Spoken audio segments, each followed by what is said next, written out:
Well, hello, welcome back to my YouTube channel. I'm making this video on a new camera.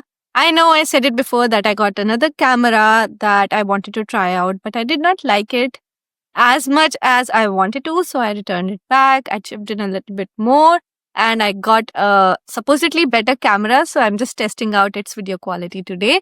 So if you're someone who want to give me any feedback on the video quality or on the audio quality, please do so in the comment section below, and we're going to test out this camera as well. So far I do like it and I do intend to make more sit down videos with it. Although this camera is tainted as something that is really good for new vloggers. So I'm going to see if I want to do vlogging style content as well, maybe in the future, maybe some reading vlogs.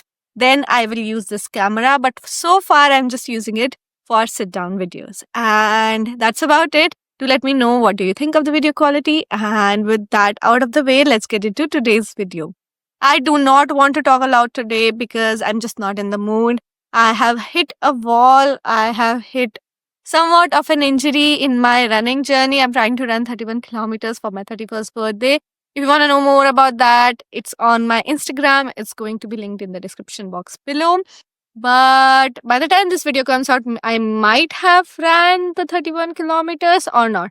I'm not too sure, but I have hit a little bit of hiccup here and I'm not running. Then when I do not run, I don't like it. I get a little bit anxious and little bit impatient.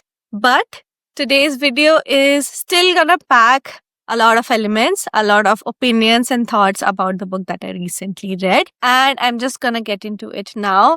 Even though my mood is a little bit down these days, I'm trying to keep it upbeat. I'm trying to do the things that I like doing, like sitting and reading and finishing a book. And I did finish a book very recently and I came here to talk about it. Let's get into today's video. Hi guys, welcome back to my YouTube channel. I hope you guys are doing good. I hope you guys are reading good.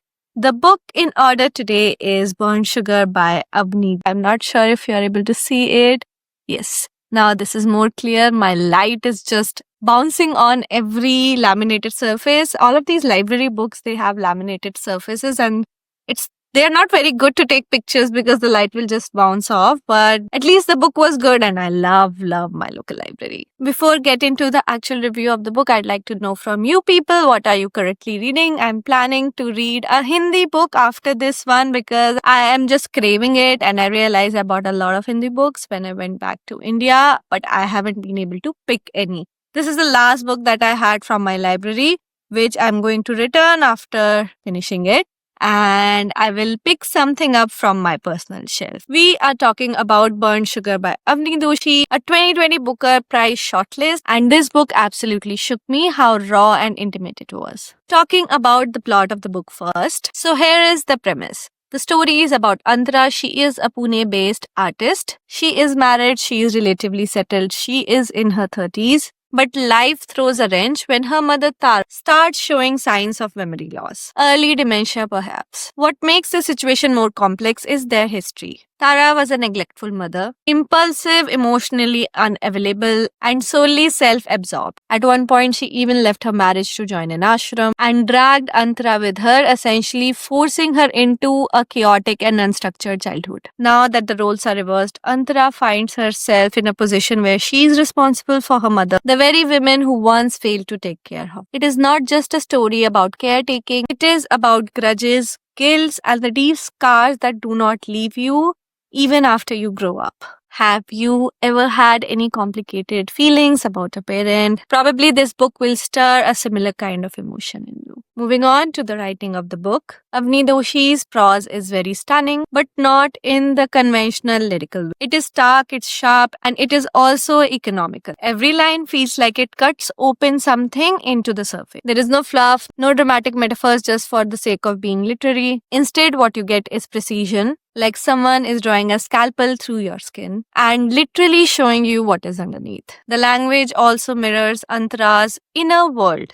Very cold, very calculative, but very desperate for clarity. There are some moments of real tenderness, but as is the case with life, they are tainted by resentment and suspiciousness. Doshi captures the blurred line between love and hate so beautifully. I often had to stop and reread some of these sentences and sequences between the mother and the daughter. For example, one section that really stood out to me was when Antara describes how being with her mother makes her feel like she is being erased. That is such a powerful idea, especially for women who constantly feel like their identities are only defined by their relation to someone else. Highlights for me. Here is what I think The Burnt Sugar did really well. It refuses to offer easy answers. This isn't a mother-daughter story with an easy arc of redemption and reconnection. It is messy, it is complicated, and it is incredibly human. Let us talk about Tara first. She is wild, she is self destructive, she can be deeply selfish too, but also in bits and pieces, strangely sympathetic. She wants freedom, she wants to escape, she doesn't apologize for it. You almost admire her because her story goes through a timeline that was at a time when the society was not so open to women. But then you are reminded of the catastrophe of the choices that she made at one point, and then you lose that sympathy for her. And then there is Antara, the daughter. She's not your typical sympathetic narrator. She is bitter, she is obsessive, often cruel in her own ways. But again, you get it, you understand why she is this way. And the major highlight for me was the way Doshi explores the theme of memory in this narrative. Not just the literal memory loss of Tara, but also the emotional memory of Antara. The kind that shapes your identity, your relationship, even your sense of truth. Antara constantly questions her memory. What was real and what is what she's imagining right now? It makes you think how we all curate our past in order to make sense of our present. Also, I really like the Indian setting. It is so subtly done. As an Indian myself, I found it really good that the setting was not overly exoticized or overly descriptive. As a matter of fact, there was just mention of the surrounding, which I could really relate to.